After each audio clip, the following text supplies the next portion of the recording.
사무엘 루터포드는 예수 그리스도의 성도들은 자신들이 안락한 침대 위에 평안히 누워 있는 채로 천국으로 운반될 것이라고 생각해서는 안 된다라는 말을 했습니다. 유명한 교부 터툴리아는 고난받기를 두려워하는 사람은 이미 고난을 받으신 그분의 백성이 될 수 없다라고도 말합니다. 흔히 사람들이 갖고 있는 오해 중에 하나는 굉장히 일차원적인 질문과 대답이지만 예수 믿으면 더 이상 어려움은 없고 모두 문제는 술술 잘 풀리고 만사형통할 것이다 라고 오해하는 것입니다.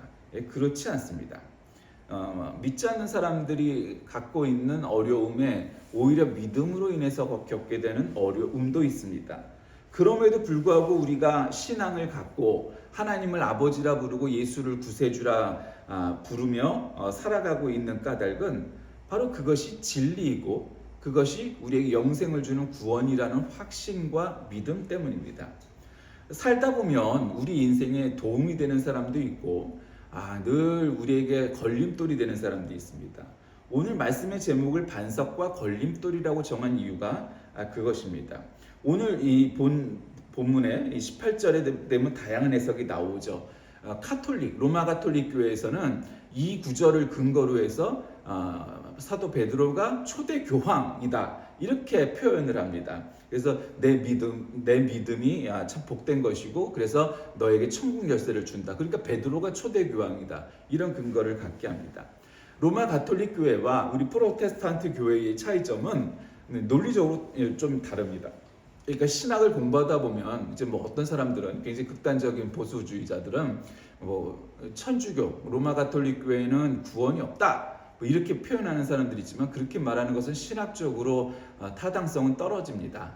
그냥 주장이고 구원이 없다 이럴 수가 없죠. 만약 그런 논리라면 그러면 우리의 구원은 종교개혁 이후에 생겨났는가? 그렇게 말할 수는 없죠. 그러니까 그런 논리는 사실 신학적으로 타당성은 없습니다. 그러나 어쨌든 로마 가톨릭 교회는 우리 개신교회와 다른 비성경적인 요소들이 상당히 있죠.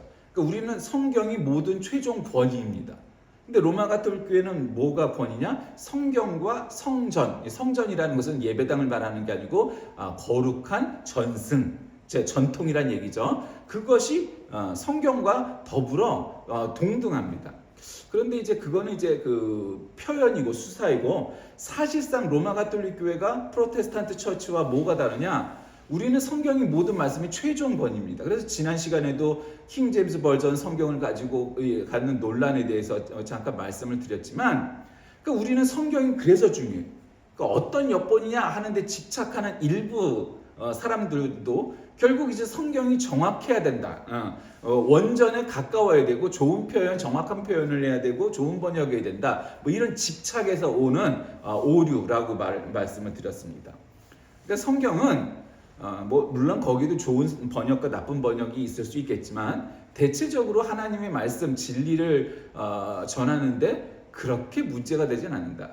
킹 제임스 버전도 좋은 번역이고 개역 성경, 개역 한글판, 개역 개정판 그것도 역시 좋은 버전, 좋은 번역이다라고 말할 수 있다고 지난 시간에 말씀을 드렸습니다. 이게 그 번역 버전에 따라서 아주 심각한 문제를 일으킨다. 그들의 주장처럼 그렇진 않다. 그건 오류다. 이렇게 말씀드렸는데 그럼 로마 가톨릭 교회는 어떤 문제가 있느냐? 이제 동방정교회도 사실은 우리 그 서방교회 전통 로마 가톨릭 교회나 프로테스탄트 처치와 다른 동방교회만의 영성이 있어요. 동방교회만의 좋은 점이 있어요. 근데 문제가 뭐냐? 오히려 예수님 당시에 초기 교회, 초대교회 시절에 그러한 어떤 좋은 점들이 갖고 있는데 이게 서방교회보다 로마 가톨릭 교회보다 이 동방정교회는 이콘이라고 불리는 성상과 성화가 있어요. 그러니까 사람들이 글씨를 모르니까 그림과 동상 같은 것들을 수없이 만들어 놨습니다. 그것이 정말 성경적이거나 혹은 기독교 전통, 예수 그리스도의 가르침이 합당하냐 이런 논란이 있는 거죠. 그럼 로마 가톨릭 교회는 왜 그런 문제가 있느냐? 그들은 아까도 말씀드렸듯이 성경과 더불어 성전, 거룩한 전통 이런 것들을 이제 성경과 동등한 권위로 따지는 거죠. 일단 거기서 문제가 되는 거죠. 우리 프로테스탄트와. 근데 그 문제는 이겁니다. 우리는 성경을 최종 말씀의 믿음의 권위, 최종 권위라고 여겨서 성경적이냐 아니냐 뭐 이런 걸 따지는 거죠. 물론 이제 그 성경적이냐에 그 성경을 해석하는 신학적 입장에 따라서 좀 더 오른쪽으로 가기도 왼쪽으로 가기도 합니다만, 그래도 전반적으로 크게는 천국 가는데 지장 없을 정도로는 문제가 없다 하면은 어지간한 거는 이제 받아주고, 우리는 뭐 이제 다양한 전통들을 인정하는 그러한 성향을 가지니까 그렇게 합니다. 근데 이제 로마 가톨릭 교회의 문제는 뭐냐면 성경과 성전일에 있었다고 말씀을 드렸죠. 그러니까 사실은 그거는 이제 논리이고, 실질적인 거기에 속해 있는 마음은 뭐냐면, 우리는 하나님이 우리에게 성경을 주셨기 때문에 이 성경을 통해서 이 믿음이 올바른 믿음인지 그릇된 믿음인지 분별한다, 이런 입장이고, 이들은 하나님이 우리 교회에, 그러니까 천국 열쇠를 준 베드로가 초대 교황이 되는 우리 정통 유일 보편, 거룩하고 보편되고 뭐 이런 교회에 성경을 주셨다는 거죠. 그러니까 성경이 최종 권위가 아니에요. 사실 로마 가톨릭 교회는 교회가 최종 권위, 교회에 성경을 주셨다 하는 논리죠. 그러니까 여러분, 이건 굉장히 다른 거예요. 그러니까 우리는 성경이 최종 권위인데 그들에게 최종 권위는 교회, 다시 말씀드리면 교황이 최종 권위다, 이런 논리를 갖고 있어요. 그러니까 문제는 뭐냐면, 우리는 성경 해석에 따라서 논란은 있을 수 있지만 전혀 비성경적, 예를 들면 우리가 이단이나 사입이라고 부르는 사람들의 성경 해석법은 우리는 절대로 용인하지 않아요. 그러나 예를 들면 신학적으로 나는 칼빈주의자다, 나는 루터란이다, 나는 웨슬리안이다 하는 문제를 가지고 이단이라고 하지 않아요. 비판은 하지만 이단이라고 말하지 않아요. 왜 그래요? 그것은 성경을 제대로 해석하는 데 있어서 크게 문제가 없는 그릇된 가르침이 아니라고 여기기 때문이죠. 근데 이제 문제는 로마 가톨릭 교회처럼 교회가, 그리고 사실상 교황이 최종 권위라고 믿는 사람들은 결국 이 믿음의 최종 권위가 성경이 아니고 사람이라는 것, 교회라는 거에 있다는 것이 늘 가변적인 거죠. 그러니까 교회가 타락하거나 문제가 생기면 문제가 많이 돼서 일부 극단적인 사람들이 로마 가톨릭 교회가 적그리스도라고 표현하는 이유 중에 하나는 그럴 정도로 타락했거나 문제가 있었던 시기도 있었고, 언제든지 그럴 가능성이 있다라는 것 때문에 그런 거죠.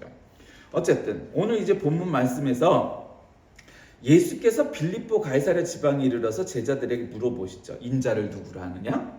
그러니까 더러는 세례요한, 더러는 엘리야, 더러는 예레미야, 이런 선지자 중에 하나라고 말을 합니다. 그러니까 사람들은, 유태교인들의 입장에서는 예수 그리스도께서 그냥 좋은 선생, 좋은 선지자 라고 믿는 정도는 인정하는 사람들이 꽤 있었다는 거죠. 그래서 예수님이 다시 물으십니다. 그렇다면 너희는 나를 누구로 아느냐? 그때 이제 베드로가 나서서 주는 그리스도시요 살아계신 하나님의 아들이시니이다, 이런 표현을 하죠. 이 표현이 굉장히 심플하지만 정확한 표현인 거죠. 여러분, 우리가 진리를 안다는 건 물론 이제 공부를 많이 하면 좋죠. 그 근거도 알고 누구처럼 몇 개월, 단 몇 년 공부하고 막 성경의 진리를 다 이해한 것처럼 막 통달한 것처럼 여기는 사람들에게는 그게 전부지만, 사실은 오랜 기간 동안 예수를 믿고 오랜 기간 동안 성경을 읽고 오랜 기간 동안 기도를 하고 오랜 기간 동안 신학 공부를 하고 하는 것에서 나오는 그 연륜과 그거를 무시할 수 없죠. 물론 구원받는 건 어느 한순간에 또 구원받다, 예수가 누군지도 모르고 구원받았다 뭐 그렇게 주장을 하는 사람들도 덜어는 있으니까 말이죠. 그러니까 구원이 그렇게 어려운 건 아니에요. 문제는 우리가 구원받고 하나님의 자녀가 되는 것은 굉장히 순간적으로 삽시간에 될 수도 있으나, 그것이 점점 성숙해져 가고 올바른 가르침, 즉 성경에 대한 이해가 깊어지려면 그만큼 연륜도 더해져야 되는 거죠. 그럼에도 불구하고 시몬 베드로는 주는 그리스도시요 살아계신 하나님의 아들이시니다, 아주 짧고 명확한 신앙 고백을 하죠. 그런데 예수님께서 바요나 시몬아, 네가 복이 있다. 이를 내게 알게 하니 혈육이 아니고 하늘에 계신 내 아버지다. 그러면서 너는 베드로라. 내가 이 반석 위에 내 교회를 세우리니 음부의 권세가 이기지 못하리라.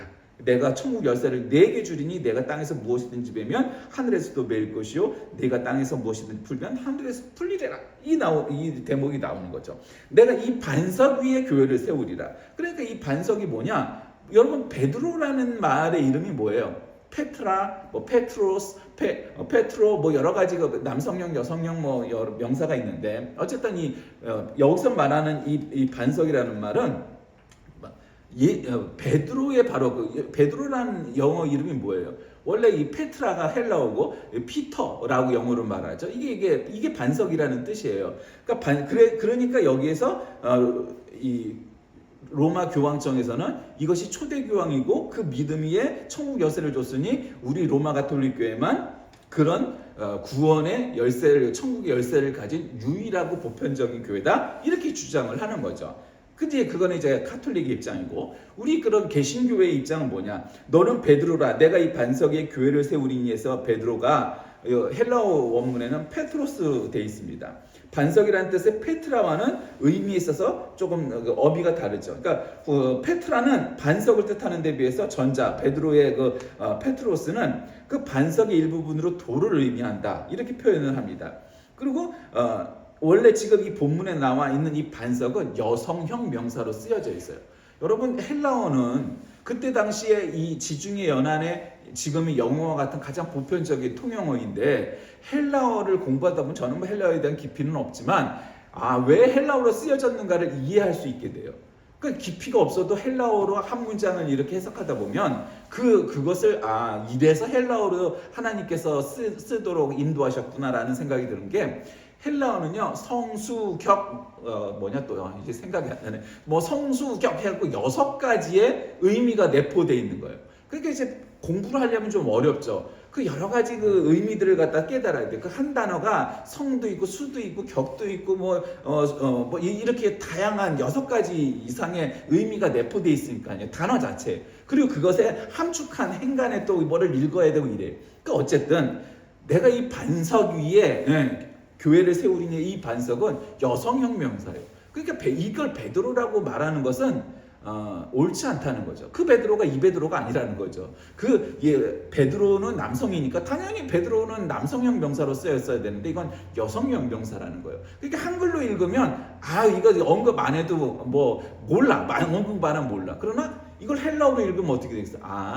이 반석 위에 교회를 세우리니 반석은 베드로가 아니구나 라는 걸 알 수 있어요. 그러면 이게 왜 여성형 명사로 쓰였냐? 그거는 여러 신학자들의 의견들이 있는데, 이 반석을 그리스도 자신으로 보는 견해가 있습니다.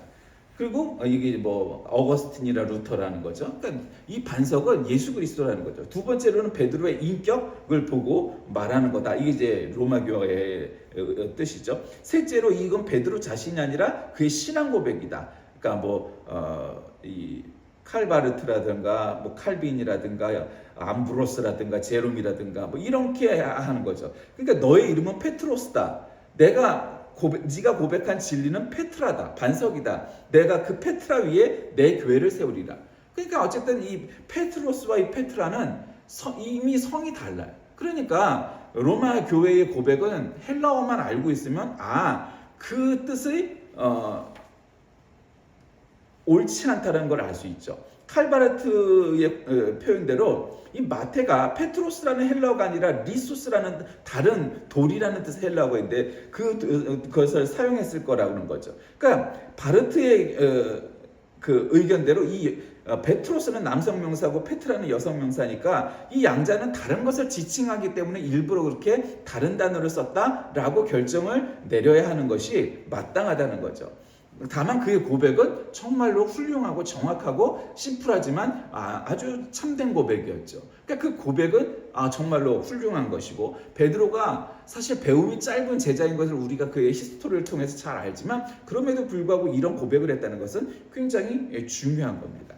근데 이제 문제는 여러분, 이것은 이제 이 페트라 반석은 우리가 이해했다면, 사실 이 반석이라는 거를 직역을 하면 반석이죠. 진짜 페트라, 돌이의 돌덩이, 큰 바위 이런 뜻이에요. 어쩌면 가장 한국적인 뉘앙스로 표현하면 큰 바위, 이 바위라고 번역하는 게 마땅하겠죠. 그러나 어쨌든 반석이라는 우리 말로 우리가 익숙해져 있으니까. 근데 어쨌든 이거를 굉장히 직역을 하지 않고 의역을 한다면 바위나 사실은 디딤돌 같은 의미로 생각을 하면 돼요.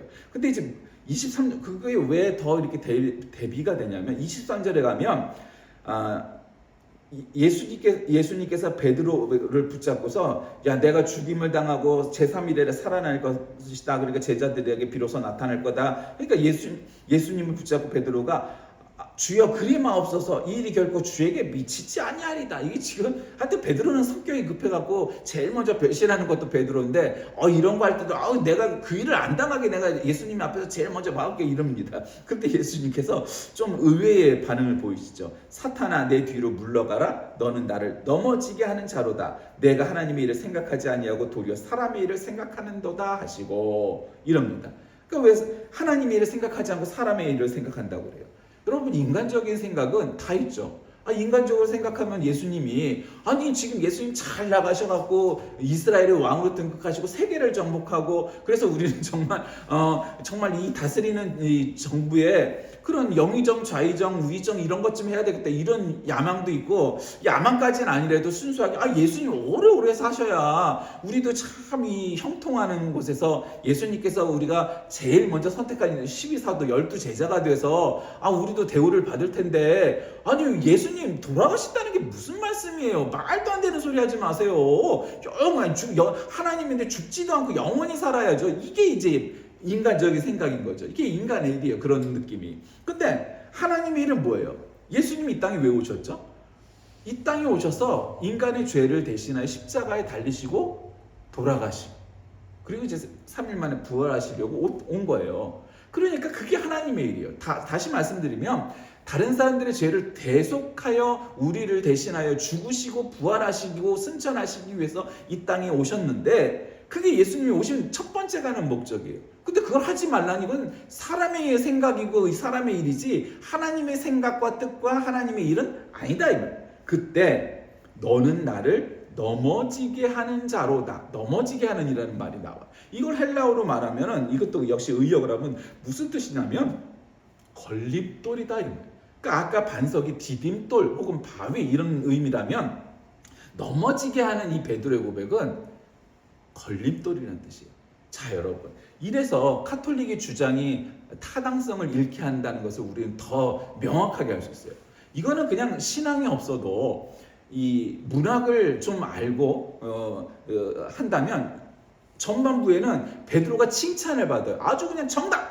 예수님이 어떤 분이냐? 주는 그리스도시여 살아계신 하나님의 아들입니다. 완전 정답이에요. 그것보다 더 짧게 명확하게 예수 그리스도에 대해 신앙을 고백할 수가 없어. 그러니까 말할 나위가 없는 100점짜리 정답이에요. 120점짜리 정답이에요. 근데 문제는 바로 그 자리에서 지금 우리가 본문으로 읽진 않았지만 길어서 21절부터 28절 그 구간 즉 23절에 너는 나를 넘어지게 하는 자로다. 넘어지게 하는 걸림돌이 된다. 너 왜 그렇게 생각해? 하나님 아버지가 나를 보내신 이유가 뭐겠어? 내가 너희 죄를 위하여 십자가에 달리고 죽어야 되는데 너는 그러지 말라고? 뭔 소리야? 그건 인간적인 생각이야. 단편적인 생각이야. 짧은 소견이야. 나는 죽어야 돼.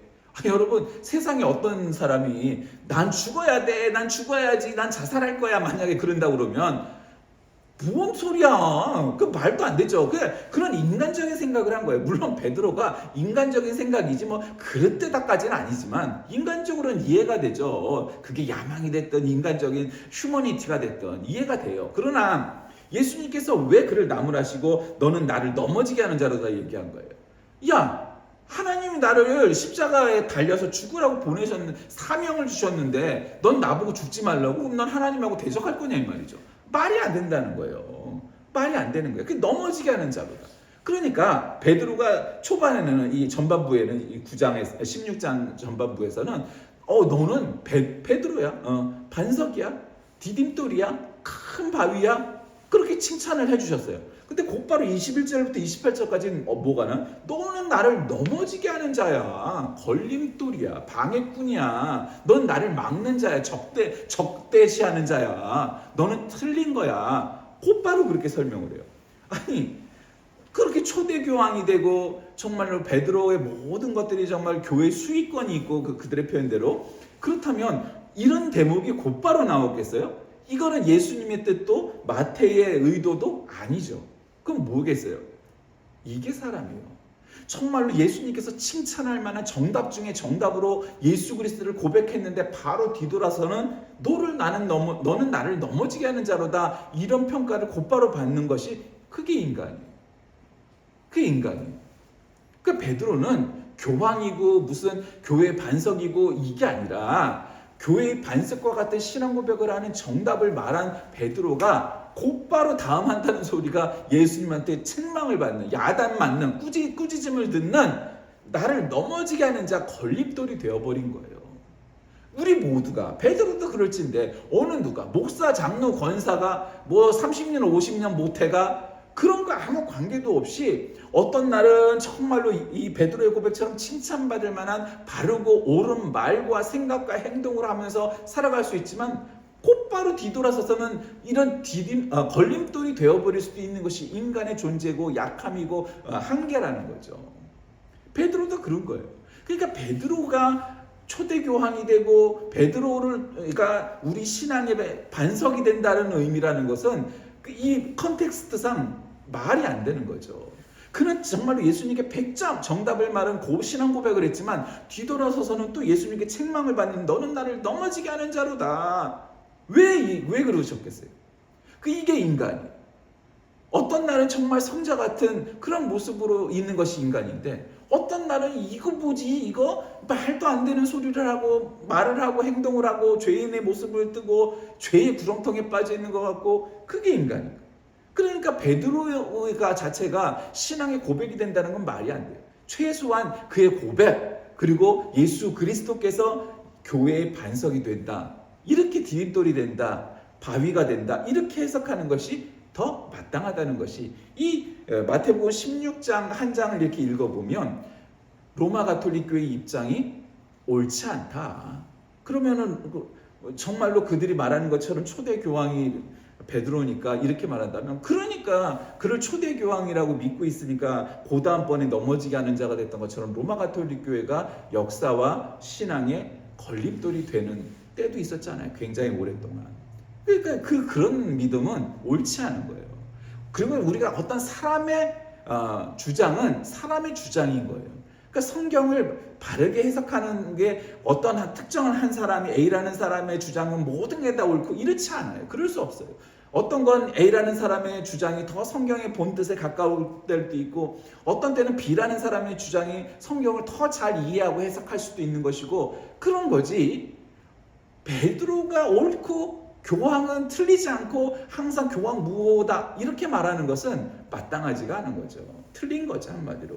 그러니까 여기서 베드로가 교황이 될 수 없는 이유가 분명히 나오는 거예요. 베드로는 좋은 믿음의 사람이었지만 우리도 그의 역사를 잘 알다시피 그는 잘한 것도 있었지만 잘못도 있었어요. 그렇다고 해서 베드로의 인생과 그의 순교가 반감되지 않아요. 성경은 있는 그대로 그것을 다 기록해놨어요. 그렇다면 우리는 베드로를 그렇게 정확하게 평가하면 되는 것이고, 바라보면 되는 것이고, 배우려고 하면 되는 것이지, 베드로의 잘못함까지도 묻고 이러면 안 된다는 거죠. 로마 가톨릭교 입장처럼 그가 교황이라면 이 넘어지게 하는 자로다 하는 것도 그냥 없애버렸어야죠. 아마 로마 가톨릭 교회가 이걸 없애버렸을 수도 있을 거예요. 근데 안 그랬단 말이죠. 왜? 사본이라는 것이 왜 중요하냐? 우리 생각에는 성경의 원본만 딱 하나만 있었으면 아무 문제가 없었을 것 같은데, 여러분, 그러면 성경은 변개가 돼요. 킹 제임스 버전 성경이 좋아하는 단어처럼 변개가 돼요. 왜? 하나니까 그것만 바꾸면 아무도 몰라. 사실은 그 당시에 글씨를 읽을 사람도 많지 않고 헬라어 히브리어로 쓰여있는데 그 성경을 바꿔도 아무도 몰라. 근데 문제는요, 우리는 원본이 없지만 원본의 99% 이상 그 성경을 우리가 회복했다고 말씀을 드렸잖아요. 그거 우리가 깊이 알기는 어렵지만 그렇다고 그래요.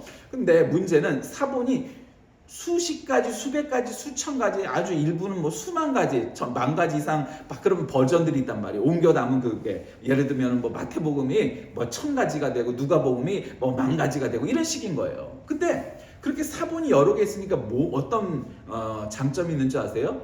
성경이 변개가 될 수가 없는 거예요. 누가 장난을 쳐도 이거 쓸데없는 구절이 들어갔네 하고 빼버리는 거예요. 비교를 하다 보니까 수백 가지, 수천 가지를 이렇게 비교하면 원래 오리지널 소스가 무엇인지를 찾아내는데 더 용이했다는 거죠.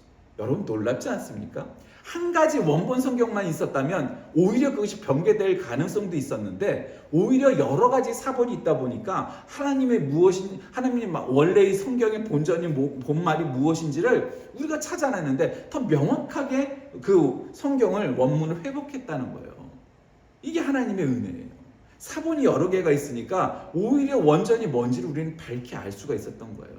옛날에 인쇄술이 있었다면 얘기가 달랐겠죠. 그냥 인쇄 딱 활자를 놓고 드르륵 하면 되니까. 물론 우리는 이제 인쇄된 글자에 대한 환상이 있어서 그게 틀릴 게 없다고 여기지만 또 그것도 그렇지 않아요. 뭐 성경에도 오자가 있었고 탈자가 있었고 그런 게 있었기 때문에 점점 하면서 그것을 개혁하고 개정하고 뭐 이렇게 발전해 간 거죠.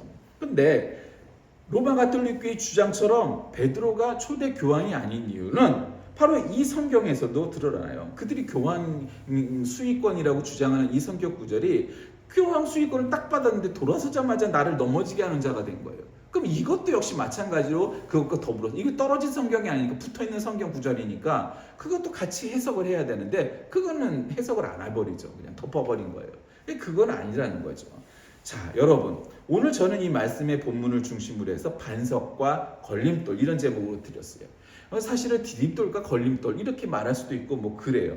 어쨌든 바리새인들과 사두개인들이 하여튼 예수님을 쫓아 다니면서 보니까 이거 예수님을 완벽하게 부인을 할 수가 없어. 그리고 예수님을 왜 적대시하느냐? 이거는 이사야급 아니면 엘리야급 그런 선지자와 같은 급이라는 걸 그들이 느껴.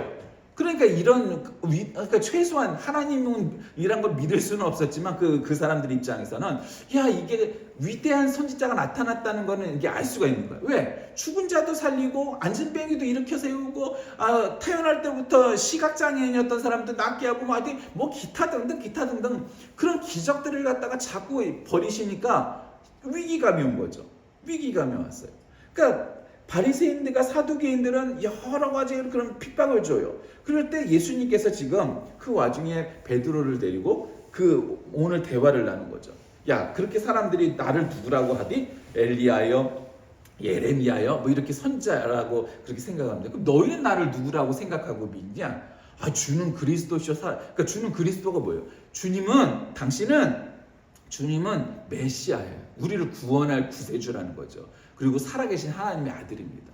여러분 얼마나 심플하면서도 정확한 대답을 정말로 신학 박사증 갖고 있는 것처럼 베드로가 그렇게 명확하게 설명합니까? 그가 신학 박사가 아니었어도 예수님과 다녀보니까 지금 마태복음이 16장이잖아요. 그러니까 좀 다닌 거야 예수님하고 이미. 아주 초짜는 아니야 예수님과의 경험이. 그러니까 예수님을 겪어보니까 주님은 정말로 그리스도시고 구세주시고 메시아고 살아계신 하나님의 아들인 것이 믿어집니다. 그렇게 고백을 하는 거예요. 그러니까 그는 체험을 한 거예요. 그렇게 체험을 해보니 예수님은 우리들의 메시아시구나 라는 확신이 들었던 거죠. 근데 문제는 그 믿음은 정말로 아주 귀하고 옳고 바른 것이지만 그런 믿음을 갖고 있고 고백을 갖고 있는 베드로가 바로 돌아서서는 인간적인 세상 생각과 뭔가 야망이 좀 한편에 있었기 때문에 그리고 또 다른 아이고 죽는다는 소리 하덜덜덜 마세요. 왜 죽으려고 하세요? 아주 그냥 오랫동안 사시다가 아니면 영생하시고 죽지도 않고 우리도 죽지도 않고 영원토록 이 땅을 통치해야죠. 이런 생각이 있었던 거죠. 그러니까 예수님께서 야 너는 나를 넘어지게 하는 자다. 너는 나의 걸림돌이다. 왜 하나님이 나를 보내셔서 이 땅의 구세주가 되라고 하고 십자가에 죽으라고 했는데 너는 그러냐? 그렇게 말씀하시는 거예요. 그러니까 오늘 본문 말씀을 통해서 우리가 예수를 따르는 길은 자기를 부인하고 자기 십자가를 지는 길인 것을 깨닫게 되죠.